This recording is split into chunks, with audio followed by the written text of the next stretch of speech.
Hi everyone, welcome to Balu IQ online classes. ఈ వీడియోలో మనం డిస్కస్ చేయబోయే టాపిక్ ఏంటంటే స్టాండర్డ్ జీకేకి సంబంధించి కొన్ని ఇంపార్టెంట్ ఎంసీక్యూస్ని డిస్కస్ చేసుకుందామండి. మరి స్టాండర్డ్ జీకే అనేది రాబోతున్నటువంటి ఏపీ హైకోర్టు ఎగ్జామ్స్ ఏవైతే ఉన్నాయో దానికి ఖచ్చితంగా మీకు ఉపయోగపడుతుంది అనమాట. సో దాన్ని దృష్టిలో పెట్టుకొని మీకు ఈ ఎంసీక్యూస్ అయితే ప్రొవైడ్ చేయడం జరుగుతుంది. అయితే మీరు కనుక ఫస్ట్ టైం మన బాలు ఐక్యూ ఛానల్ని విజిట్ చేస్తున్నట్లయితే ఛానల్ని సబ్స్క్రైబ్ చేసుకోండి. అలాగే వీడియోని లైక్ చేసి మీ ఫ్రెండ్స్తో షేర్ చేసుకోండి. అలాగే కింద డిస్క్రిప్షన్లో బాలు ఐక్యూ యాప్ లింక్ ఉంటుందండి. ఆ లింక్ ద్వారా మీరు మన యాప్ని డౌన్లోడ్ చేసుకోవచ్చు. ఇందులో మీకు అన్ని రకాల సబ్జెక్టులకు సంబంధించినటువంటి మంచి కంటెంట్ అయితే మీకు అవైలబుల్ ఉంటుంది. మీరు ఏ కాంపిటేటివ్ ఎగ్జామ్స్కి ప్రిపేర్ అవుతున్నా సరే. మరి ఫస్ట్ క్వశ్చన్ చూద్దామండి. ఐక్యరాజ్య సమితి సాధారణ సభకి అధ్యక్షత వహించినటువంటి తొలి భారతీయ మహిళ ఎవరంట?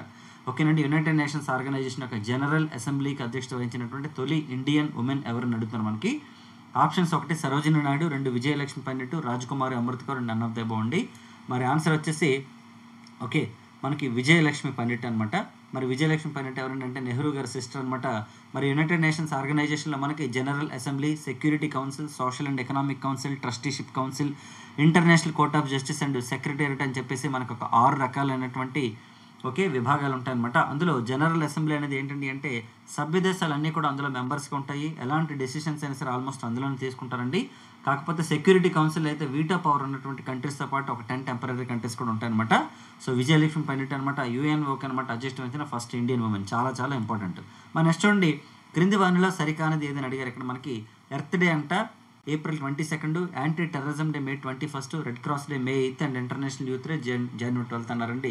మరి ఇందులో కరెక్ట్ కానిది ఏంటంటే నేషనల్ యూత్ డే అయితే మనకి జనవరి 12 అనమాట. ఇంటర్నేషనల్ యూత్ డే వచ్చేసి మనకి ఆగస్ట్ 12 అండి, ఆగస్ట్ 12 అనమాట. మరి ఎర్త్ డే సరిపోయిందండి. 22 ఏప్రిల్ కరెక్ట్ అయినా. అలాగే 21 ఏప్రిల్ అయితే మనకి నేషనల్ సివిల్ సర్వీసెస్ డే అనమాట. అలాగే 24 ఏప్రిల్ అయితే మనకి ఏంటంటే నేషనల్ పంచాయతీరాజ్ డే. అలాగే యాంటీ టెర్రరిజం డే వచ్చేసి మే 21 అండి.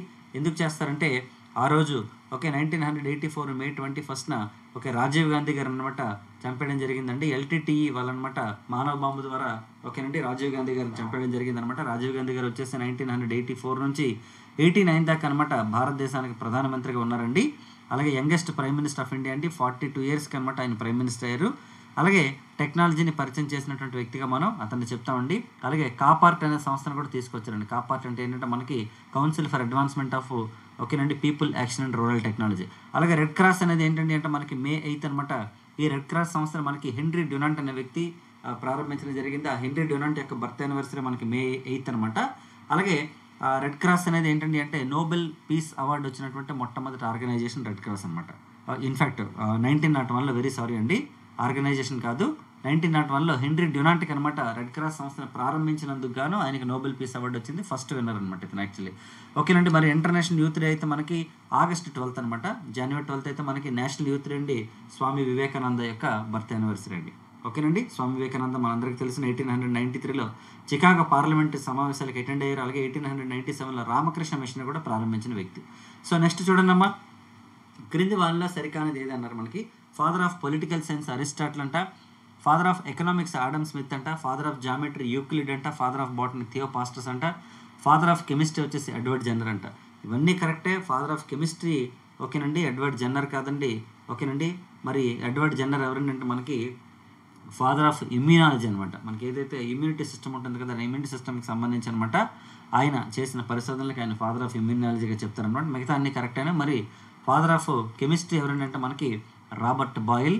ఓకే, ఇక్కడ వచ్చేసి మనకి ఎడ్వర్డ్ జెన్నర్ అనమాట. మరి ఇక్కడ చూద్దాం, father of political science Aristotle అండి.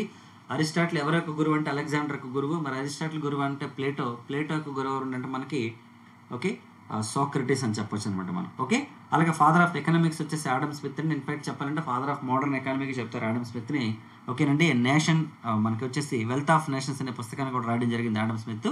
అలాగే ఫాదర్ ఆఫ్ జామెట్రీ వచ్చేసి యూక్లిడ్ అండి. ఫాదర్ ఆఫ్ బాటనీ వచ్చేసి థియోపాస్టస్ అనమాట. ఇక మళ్ళీ ఫాదర్ ఆఫ్ జువాలజీ తీసుకుంటే మళ్ళీ అరిస్టాటిల్ వస్తాడు. Okay right. ఇవన్నీ ఇంపార్టెంటే, ఫేమస్ ఫాదర్స్ కానీ లేదంటే మనకి స్టడీ ఆఫ్ సైన్సెస్ కానీ ఇవన్నీ 100 మంది అడుగుతుంటారు. వాలికొండాపురం ఏ కేంద్ర పాలిత ప్రాంతం యొక్క పాత పేరంట? వాలికొండాపురం అనేది దేని యొక్క పాత పేరు అని అడుగుతున్నారు. యానాము, అండమాన్ నికోబార్, పాండిచ్చేరి, ఢిల్లీ అండి. పాండిచ్చేరి అండి. సో పాండిచ్చేరి యొక్క పాత పేరు వచ్చేసి వాలికొండాపురం అండి. దీన్ని ఫ్రాంకోయిస్ మార్టిన్ అనే వ్యక్తి అనమాట దీన్ని ఓకేనండి మనకి పాండిచ్చేరిగా మార్చడం జరిగిందండి. ఫ్రాంకోయిస్ మార్టిన్ అనే పర్సన్ అనమాట. అంటే ఈయన ఫ్రెంచ్ గవర్నర్ అనమాట. ఇతను మార్చాడు అనమాట వాలికొండాపురం పేరుని పాండిచ్చేరిగా మార్చారండి. సో దీన్ని బేసిక్గా తీసుకుంటే ఫ్రెంచ్ వాళ్ళే ఆల్మోస్ట్ దీన్నే పరిపాలించారు. ఎందుకంటే 1760లో ఫ్రెంచ్ వాళ్ళు అనమాట బ్రిటిష్ వాళ్ళ చేతిలో ఓడిపోతారండి. యాక్చువల్లీ వ్యాండ్ వాష్ యుద్ధంలో ఓడిపోయిన తర్వాత ఓకే వాళ్ళు కేవలం ఈ ప్రాంతానికే పరిమితం అవుతారు. ఆ పాండిచ్చేరిని ఏమంటారంటే పుదుచ్చేరి, యానాం, మాహే, కరైకల్గా చెప్తారనమాట. సో మరి 1760 నుంచి కూడా ఆల్మోస్ట్ 1960 వరకు కూడా ఓకేనండి ఇక్కడ ఫ్రెంచ్ వాళ్ళే ఉన్నారనమాట. తర్వాత కాలంలో 14th కాన్స్టిట్యూషన్ అమెండ్మెంట్ ద్వారా ఓకేనండి మనకి పాండిచ్చేరికి కేంద్రపాలిత ప్రాంతంగా చేసి 30 మందితో కూడినటువంటి ఒక అసెంబ్లీని కూడా ఏర్పాటు చేయడం జరిగింది. చాలా చాలా ఇంపార్టెంట్. ఢిల్లీకి అయితే మనకి 69th కాన్స్టిట్యూషన్ అమెండ్మెంట్ ద్వారా మనకి 70 మందితో అసెంబ్లీ స్థానాలను మనకి ఏర్పాటు చేయడం జరిగింది. ఢిల్లీ యొక్క పాత పేరు తీసుకుంటే ఇంద్రప్రస్థ అనమాట. ఇంద్రప్రస్థ అనేది దీని పాత పేరు అనమాట. నెక్స్ట్ చూడండి, జై జవాన్ జై విజ్ఞాన్ జై అనుసంధాన్ నినాదాన్ని ఇచ్చినటువంటి ప్రధానమంత్రి ఎవరంట? లాల్ బహదూర్ శాస్త్రి, అటల్ బిహారీ వాజ్పేయి, చౌదరి చరణ్ సింగ్ అండ్ నరేంద్ర మోదీ అండి. సో వాస్తవానికి ఆన్సర్ వచ్చేసి మనకి మోదీ అనమాట. నరేంద్ర మోదీ గారు ఇచ్చినటువంటి స్టేట్మెంట్ ఇది. చూడండి, జై జవాన్ జై కిసాన్ ఓకేనండి స్టేట్మెంట్ ఎవరు ఇచ్చారంటే మనకి లాల్ బహదూర్ శాస్త్రి గారు ఇచ్చారండి యాక్చువల్లీ. కానీ జై విజ్ఞాన్ అనే స్టేట్మెంట్ ఎవరు ఇచ్చారంటే మనకి అటల్ బిహారీ వాజ్పేయి గారిదండి. జై జవాన్ జై కిసాన్ కూడా ఉంది అందులో, జై కిసాన్ అండ్ జై అనుసంధాన్ ఓకేనండి. జై జవాన్ జై కిసాన్ జై విజ్ఞాన్ జై అనుసంధాన్ ఇచ్చింది ఎవరంటే మనకి prime minister of India Narendra Modi గారు అయితే ఇవ్వడం జరిగింది అనమాట. చాలా ఇంపార్టెంట్. ప్రధానమంత్రి లిస్ట్ కూడా ఇంపార్టెంట్ అండి. 1947 నుంచి 2014 వరకు ఎంతమంది ప్రధానులు ఉన్నారని కూడా ఇంపార్టెంట్. లాల్ బహదూర్ శాస్త్రి గారు 1964 నుండి 66 దాకా ప్రధానమంత్రిగా చేశారు. అటల్ బిహారీ వాజ్పేయి గారు 1996లో 13 days చేశారండి ప్రధానమంత్రిగా. మళ్ళీ 98 నుంచి 2004 వరకు ప్రైమ్ మినిస్టర్గా చేశారు. అలాగే చరణ్ సింగ్ గారు వచ్చేసి 1979 నుంచి 80 వరకు కేవలం 23 రోజులు మాత్రం ప్రధానమంత్రిగా చేసి పార్లమెంట్ సమావేశాలకు హాజరు కాకుండానే రాజీనామా చేసినటువంటి తొలి ప్రధానిగా కూడా మనం చరణ్ సింగ్ గారిని చెప్తామండి. అలాగే ఈయన యొక్క సమాధి పేరు కిసాన్ ఘాట్ అండి. అలాగే December 23 ఏదైతే ఉందో దాన్ని మనకి కిసాన్ విజయ్ దివస్గా కూడా సెలబ్రేట్ చేస్తారు. అలాగే మోదీ గారు తీసుకుంటే మనకి 2014 నుంచి కూడా ప్రైమ్ మినిస్టర్గా ఉన్నారు. రాజీవ్ గాంధీ గారి తర్వాత మళ్ళీ మ్యాజిక్ ఫిగర్ని తెచ్చుకున్నటువంటి ప్రధానమంత్రిగా చెప్పొచ్చు. 282 స్థానాలతో 2014లో అధికారంలోకి వచ్చారు. 303 అంటే ఇండివిజువల్గా బీజేపీ అనమాట. ఎందుకంటే టోటల్ ఇండియా అయితే ఆల్మోస్ట్ 300+ ఉన్నాయి. 303 ఇండివిజువల్ బీజేపీకి వచ్చారనమాట. కాకపోతే 2024లో మాత్రం కొంత మ్యాజిక్ ఫిగర్ అయితే తగ్గడం జరిగింది. సో నెక్స్ట్ క్వశ్చన్ చూద్దామండి. క్రింది వల్ల సరికానిది ఏదంట? ఇండియా విన్స్ ఫ్రీడమ్ పుస్తకం అండ్ మెనీ బుక్స్ అనమాట. ఇవి books and authors. India wins freedom Maulana Abul Kalam Azad, India divided Babu Rajendra Prasad, discovery of India Jawaharlal Nehru, Indian struggle వచ్చేసి లాలా లజపత్ రాయ్. వీటిలో ఎవరు అని అడుగుతున్నారంటే మనకి ఇక్కడ తీసుకుంటే ఇండియన్ స్ట్రగుల్ అనేది లాలా లజపత్ రాయ్ కాదండి. ఇది ఎవరు రాశారంటే మనకి సుభాష్ చంద్రబోస్ యొక్క పుస్తకం అనమాట యాక్చువల్లీ. ఓకేనండి. అన్హ్యాపీ ఇండియా అనే పుస్తకాన్ని రాసింది ఎవరంటే మనకి లాలా లజపత్ రాయ్ గారు రాశారనమాట. మిగతా అన్ని కరెక్ట్. ఇండియా విన్స్ ఫ్రీడమ్ మనకి మౌలానా అబుల్ కలాం ఆజాద్ అండి. ఈయన first education minister of India అనమాట. అలాగే మనకి November 14th మనం నేషనల్ ఎడ్యుకేషన్ డేగా చేస్తామండి. అలాగే ఇండియా డివైడెడ్ వచ్చేసి బాబు రాజేంద్ర ప్రసాద్ అండి. ఈయన మనకి ఫస్ట్ ప్రెసిడెంట్ ఆఫ్ ఇండియా. అలాగే రాజ్యాంగ పరిషత్ యొక్క చైర్మన్. అలాగే నెహ్రూ గారి ప్రభుత్వంలో 1947లో ఫుడ్ అండ్ అగ్రికల్చరల్ మినిస్టర్గా చేశారు ఫస్ట్ మనకి. అలాగే నెక్స్ట్ వచ్చేసి స్టీరింగ్ కమిటీకి కూడా చైర్మన్గా చేయడం జరిగింది. అలాగే ఆ డిస్కవరీ ఆఫ్ ఇండియా అయితే మనకి జవహర్లాల్ నెహ్రూ గారిదండి. ఈయన మనకి భారత మొదటి ప్రధాని మనందరికీ తెలిసిన. నెక్స్ట్ క్వశ్చన్ చూద్దామండి. మణిపూర్ను భారతదేశం యొక్క స్విట్జర్లాండ్గా అభివర్ణించిన బ్రిటిష్ ఇండియా వైస్రాయ్ ఎవరంట? ఓకేనండి, మణిపూర్ను అనమాట. ఓకే, భారతదేశం యొక్క స్విట్జర్లాండ్ ఆఫ్ ఇండియా అని చెప్పేసి ఏ వైస్రాయ్ పిలిచారట? Lord Ripon, Lord Irwin, Lord Auckland and Wellington and answer వచ్చేసి లార్డ్ ఇర్విన్ అనమాట. ఇర్విన్ అనగానే ఏంటంటే మనకి దీపావళి ప్రకటన గుర్తొస్తుంది 1929లో. ఎందుకంటే సైమన్ కమిషన్ అనేది ఇర్విన్ టైంలో వచ్చిందనమాట ఇండియాకి 1928లోని.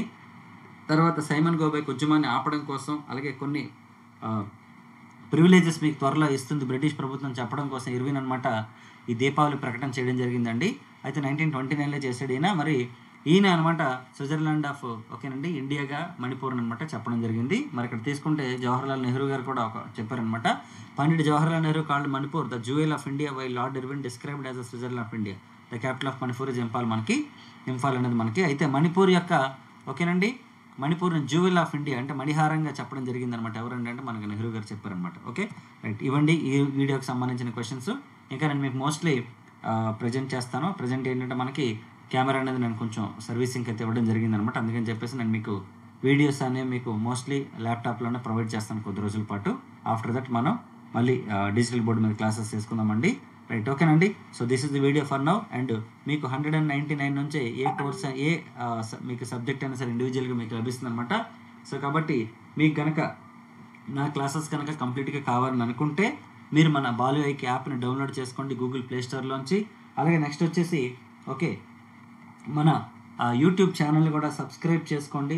సో దానివల్ల మీకు ఓకే నెంబర్ ఆఫ్ వీడియోస్ అయితే నేను మీకు ప్రొవైడ్ చేయడం జరుగుతుంది అనమాట. సో నెక్స్ట్ వీడియోలో మళ్ళీ కలుద్దామండి. Thank you so much all of you and wish you all the best.